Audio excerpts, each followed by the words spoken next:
Hey guys, I'm making this video for anyone who wants to help complete my frame data spreadsheet for SF4 Omega mode. I started working on this a long time ago, but it's a lot of work to finish one character, let alone 44. I'll put a link in the description for the frame data sheet that I'm talking about, as well as the official Omega move list, the frame-trapped hitbox viewer, and to the BAF Discord's Google Doc that's filled with information about most of the character's changes that'll help filling everything out. The easiest method of helping is to just add in every special move with its damage and stun into the spreadsheet, which can be done without any expertise. Everything besides specials should already be listed, unless something was overlooked. When writing down the damage and stun of multi-hit moves, record the damage for each hit, separated by asterisks, unless it has too many hits, like some supers and ultras. And of course, make sure that counter hit is disabled for this. To actually work on the frame data itself, you'll need to download Frame Trapped for SF4. If you've never used it before, put SF4 in windowed mode by hitting Alt plus Enter with the game open. Then click the Training Room tab at the top and click Load Restart USF4. The game should open with the frame trapped overlay now.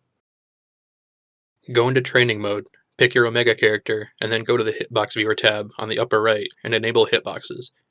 To reduce clutter, you can disable everything except strike, projectile, and throw hitboxes, as well as the debug data. Here's a rundown of the important frame-trapped features. The hitboxes of the moves are shown as red for strikes, blue for throws, and orange for projectiles. When you do any move, the animation number, which is the third from the bottom, will change. This number actually changes one frame before you see the animation happen in the game, and the hitboxes also appear one frame before they're active on the screen. Using this animation number in relation to when the hitboxes appear and disappear is the easiest way to test frame data. The training mode input display shows each input one frame after it actually happens in-game.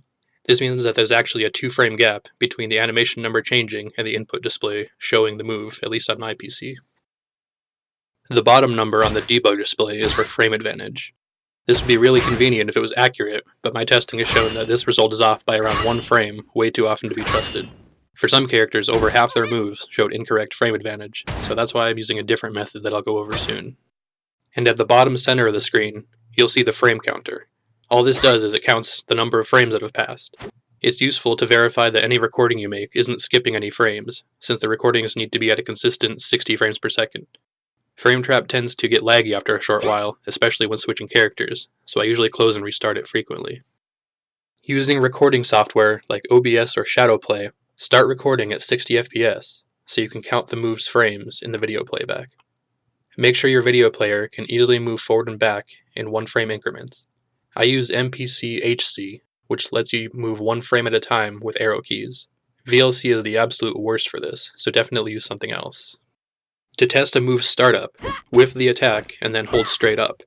Make sure to be quick about holding up after light attacks, since their animations are so fast.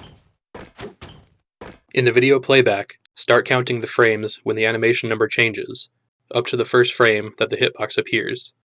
Keep an eye on the frame counter at the bottom to make sure that no frames are skipped, and then enter the move startup into the spreadsheet. For supers and ultras, the screen freeze can make it annoying to count the startup frames, so I just test their startup against moves that I already know the frame data of, rather than using the recording.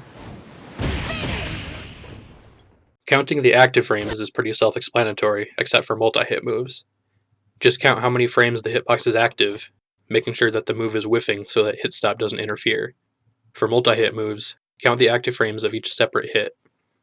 If there's no gap between the hits, it would be recorded as 2 numbers with an asterisk in the middle. If there is a gap between the hits, put the number of frames in parentheses between the 2 numbers. For fireballs, don't worry about counting the active frames. Just move straight into counting recovery frames, starting from the second fireball active frame.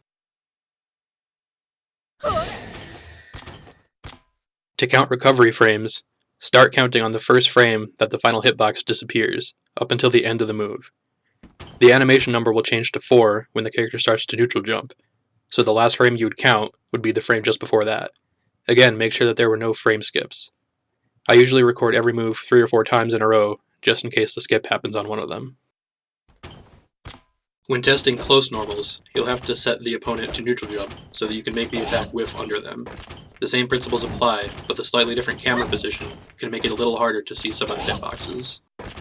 And while I haven't come across this yet, if there's a close normal that hits a jumping opponent no matter what, the only testing method I can think of is to record and play back something like Akuma teleporting toward you, and then whiff the move right then.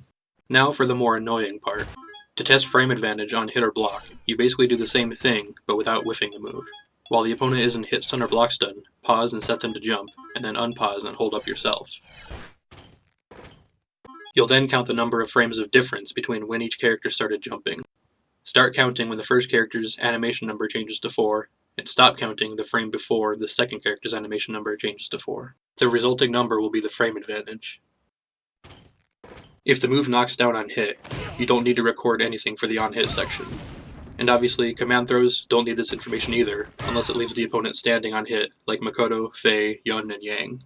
That about covers my method for recording accurate Omega frame data.